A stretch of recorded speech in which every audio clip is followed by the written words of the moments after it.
Sebelumnya, Assalamualaikum warahmatullahi wabarakatuh. Perkenalkan, nama saya Nabila Tata Pradita dari Prodi D4 Promosi Kesehatan dengan NIM 252600044 dari kelompok 3. Pada kesempatan kali ini, saya akan mempresentasikan hasil diskusi kami mengenai materi ketenagakerjaan. Baik, langsung saya mulai saja. Yang pertama, masuk ke pengertian ketenagakerjaan. Menurut Undang-Undang Nomor 13 Tahun 2003 tentang Ketenagakerjaan menyatakan bahwa tenaga kerja adalah setiap orang yang mampu melakukan pekerjaan guna menghasilkan barang atau jasa, baik untuk memenuhi kebutuhan sendiri maupun untuk masyarakat. Ketenagakerjaan sendiri yaitu segala hal yang berhubungan dengan tenaga kerja pada waktu sebelum, selama, dan sesudah masa kerja. Kemudian yang selanjutnya ada jenis ketenagakerjaan. Dibedakan menjadi dua berdasarkan sifat kerjanya. Yang pertama tenaga kerja jasmani dan yang kedua tenaga kerja rohani. Kemudian berdasarkan keahliannya, tenaga kerja dapat dibedakan menjadi tiga, yaitu tenaga kerja terdidik, tenaga kerja terlatih, dan tenaga kerja tidak terdidik dan tidak terlatih. Yang pertama, tenaga kerja terdidik atau skilled labor adalah tenaga kerja yang memerlukan pendidikan formal yang tinggi. Contohnya, guru, dokter, pengacara, dan akuntan. Tenaga kerja terlatih adalah tenaga kerja yang memiliki keahlian dari pengalaman atau kursus-kursus tertentu atau disebut non-formal. Contohnya seperti sopir, montir, penjahit, dan juru masak. Yang selanjutnya, tenaga kerja tidak terdidik dan tidak terlatih adalah tenaga kerja yang mengandalkan tenaga fisik semata tanpa syarat pendidikan atau pelatihan khusus. Contohnya, kuli panggul, petugas kebersihan, dan buruh cuci. Kemudian ada beberapa permasalahan ketenagakerjaan dalam pembangunan ekonomi. Yang pertama, tingkat pengangguran yang tinggi. Kedua, jumlah angkatan kerja yang tinggi. Ketiga, rendahnya tingkat pendidikan dan keterampilan.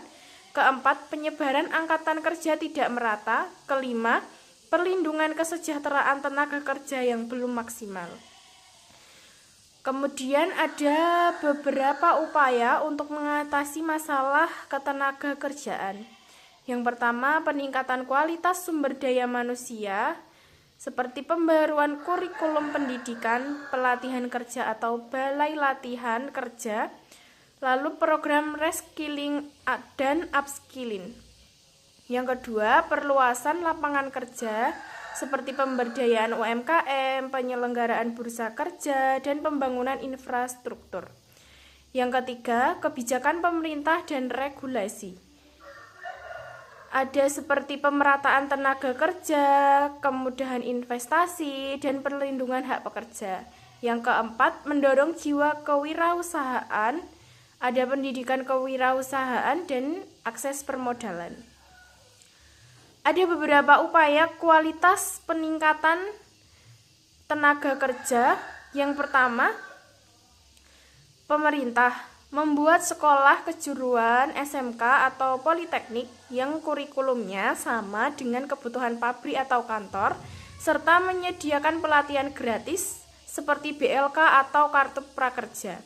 Yang kedua, perusahaan memberi program magang untuk pemula dan pelatihan rutin atau training untuk karyawan supaya semakin mahir dalam mengoperasikan teknologi baru.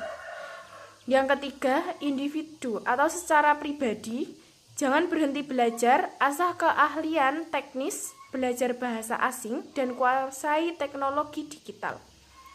Kemudian ada sistem upah, merupakan mekanisme imbalan formal yang menetapkan besaran kompensasi berdasarkan satuan waktu, satuan hasil, atau kesepakatan borongan untuk menyelesaikan suatu paket pekerjaan secara tuntas. Dalam pelaksanaannya, perusahaan wajib menyusun struktur dan skala upah yang transparan dengan mempertimbangkan upah pokok serta tunjangan, sembari tetap mematuhi standar upah minimum yang ditetapkan pemerintah sebagai jaring pengamanan sosial. Seluruh skema ini dijalankan berdasarkan prinsip legalitas yang mengaitkan pembayaran upah dengan pemenuhan kewajiban kerja guna menjamin keadilan bagi pekerja dan kepastian biaya bagi pemberi kerja. Selanjutnya ada pengertian pengangguran. Istilah pengangguran merujuk pada angkatan kerja yang tidak memiliki pekerjaan, sedang mencari kerja atau mempersiapkan usaha baru. Fenomena ini diklasifikasikan menjadi pengangguran friksional yang bersifat sementara karena transisi kerja. Pengangguran struktural akibat ketidaksesuaian keahlian dengan kebutuhan pasar, serta pengangguran konjungtural yang dipicu oleh resesi ekonomi. Selain itu, terdapat pengangguran musiman yang bergantung pada waktu tertentu, pengangguran teknologi akibat digitalisasi, serta pengangguran terselubung bagi pekerja yang produktivitasnya tidak optimal. Kemudian ada beberapa faktor terjadinya pengangguran. Yang pertama, ketidakseimbangan jumlah angkatan kerja dengan lowongan kerja, ketidaksesuaian kualifikasi pendidikan dengan kebutuhan industri, kemajuan teknologi dan otomatisasi, kemudian ada resensi atau penurunan kondisi ekonomi makro, penyebaran geografis tenaga kerja yang tidak merata, kurangnya transparansi informasi pasar kerja, standar kualifikasi rekrutmen yang terlalu tinggi, fluktuasi musiman dalam sektor ekonomi tertentu.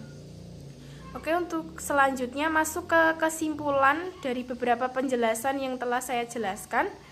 Ketenagakerjaan merupakan pilar ekonomi yang mencakup hubungan kerja sebelum, selama, dan sesudah masa kerja.